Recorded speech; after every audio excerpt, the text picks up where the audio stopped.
During my research, I came across an interesting skeptic, Piers Corbyn, astrophysicist and meteorologist. He investigates the influence of the sun on global temperatures. His long-range weather forecastings are quite impressive. Piers is the oldest brother of Jeremy Corbyn, leader of the British Labour Party.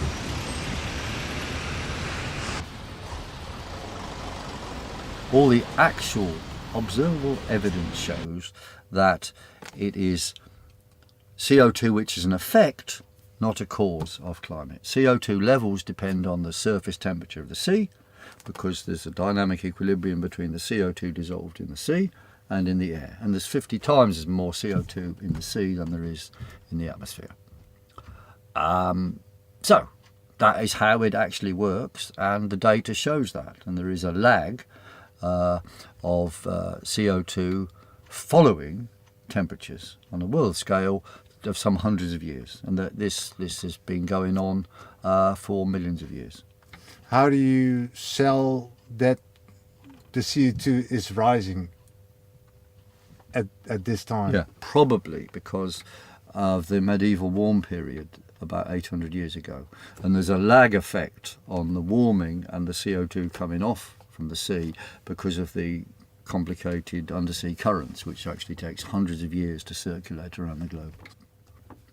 So man's CO2 isn't going to increase anything. It'll just, whatever the natural process is going on, which is much, much bigger than man, will decide. But man's CO2 is only is only 4% of the total CO2 flux in and out of the ocean. Take Big Ben Tower. If that was representing the atmosphere, the amount of CO2 in the atmosphere is like an inch or so, or 2 or 3 centimetres on the top. And man's contribution to that is like a little blob of bird shit on the top of that.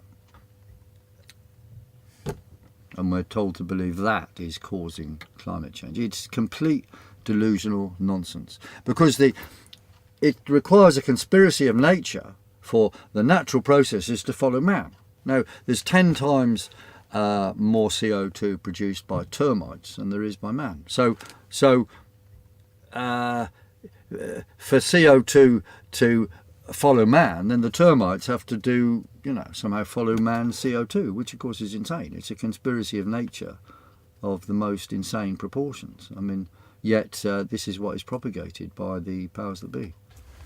What are you seeing? We see, and we're very confident of it because our own prognoses have been borne out, we see a general cooling, continuing general cooling, to about 2035, and there'll be some very extreme cold winters. There'll be some short hot spells as well, but basically overall much colder. Mini ice ages. But I see ice caps melting and crumbling in huge blocks into the sea. Well, yeah. In the ocean, look, and the polars are melting. Yeah, but of course it's a nonsense, isn't it? That's always been the case for millions of years. Look, snow falls on the Arctic and Antarctic, spreads outwards and breaks off as ice. It's just like if you take a film of a tree blowing over, you say, my goodness me, look, that tree's 100 years old. This must be the strongest winds for 100 years. Well, of course it's nonsense. It's an old tree and it dies. The ice that breaks off all these ice shelves is typically 4,000 years old. But it's 4,000 years old irrespective of what's happening today. It's just slow flowing of ice. I see graphs on TV that temperature is rising. Yeah, well, those graphs are fraud. What they've done is they have chosen successive data sets and reduced the data sources in order to show or pretend the past is colder and the present is warmer.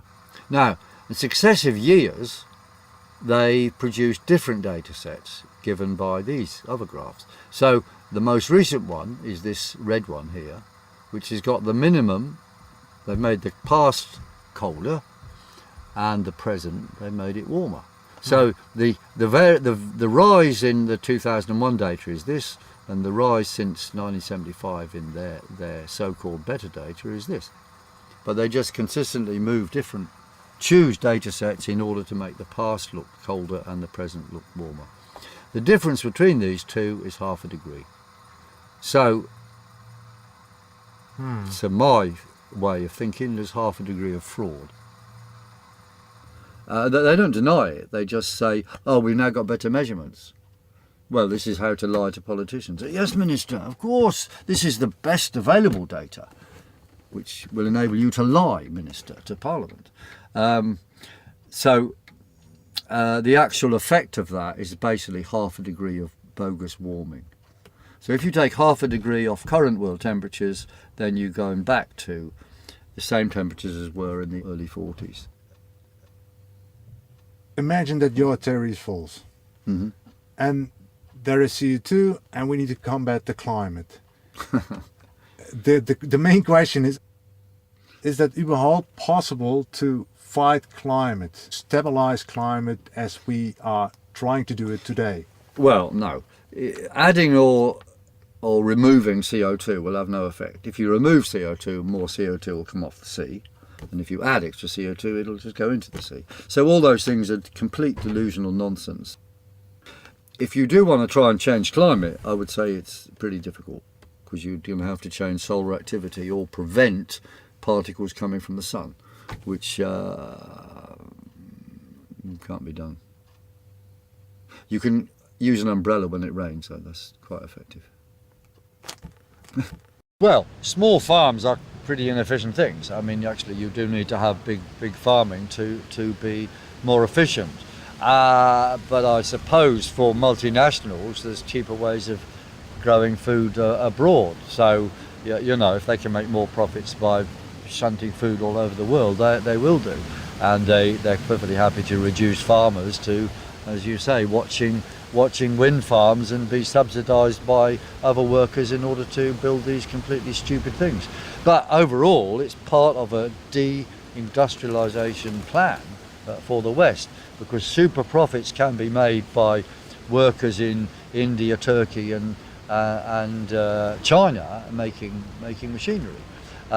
So in the case of how the European Union operates, you can see that Wall Street interests are fully behind the European Union, which is a mechanism actually to deindustrialise the West. And you can see how it happened in Teesside, northeast England. Energy prices are so high that the production of steel becomes unprofitable. So they run it down. A company from India then buys up the land and the factory, saying they're going to save it. And they get carbon credits under the European Union emission trading scheme by having run down an industry and reducing less CO2. Then they announce it can't be saved, and then they use those carbon credits in India to build another plant, even though the MP for the area said, look, those carbon credits were gained by rundown of industry here. We want them to be used to build another industry in Britain. And the European emission trading scheme said no, those carbon credits are owned by the Indian company, they're going to India. So what happened was we've had taxpayers paying for the destruction of industry in Britain, destruction of jobs in Britain, and the removal of the industry to India, and the production of CO2 has simply been transferred from Britain to India. There's been no reduction in CO2 worldwide, and if that's meant to be saving the planet, it's saved nothing at all.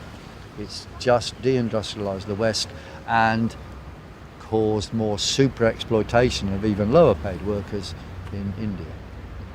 And you see this type of thing internationally will happen all the time, so long as the multinationals can use man-made climate change and as an ideological weapon to justify super profits.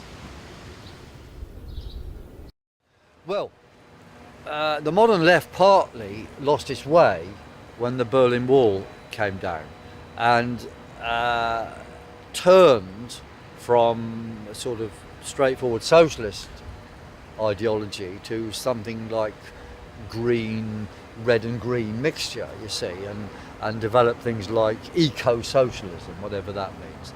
And of course this made them ideal prey for the climate change ideology, which is completely generated by the international big business interests.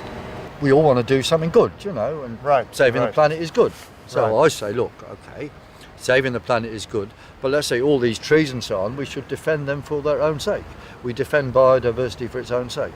Do not tie this to a story about CO2 which may be untrue. But this is the main problem. So you have a sort of flag following left where people justify what they believe in, but in terms of who else believes it. So when I come up with stuff about climate change, they say, oh yeah, but George Bush agrees with you. How does it feel agreeing with George Bush? I mean, you must be wrong. You know, well, this is silly. I say, well, look, if George Bush walks in the room and tells you it's Tuesday, I suppose you say it must be Wednesday then, do you? I mean, yeah. You've got to look at the facts and the evidence to decide anything. And who else believes it or not is nothing whatsoever to do with what is true. But the point is that the public are misled all the time, and anything with the green label on is used to sell anything that the powers that be want. Things like wind farms or solar power should be reduced to experimental. I think in maybe 50 years' time, solar power will become very cheap, and that will probably be one of the main sources of energy. But right now, coal is cheapest, followed by oil, and we should use these things. Does oil have an effect on climate? No, none effect whatsoever. Nothing? Nothing, no. Carbon dioxide in the atmosphere is plant food. This tree has removed carbon dioxide and turned it into sugar, basically. This is a process that's been going on for millions of years. The coal in the ground was originally in the atmosphere when there was more CO2 in the atmosphere.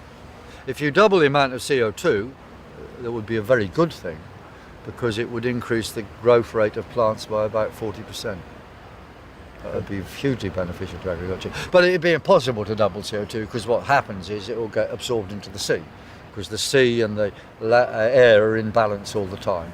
I think the truth will come out when the public realise they're being robbed by multinationals in the name of saving the planet. They will say no, and we'll go back to having a rational energy policy.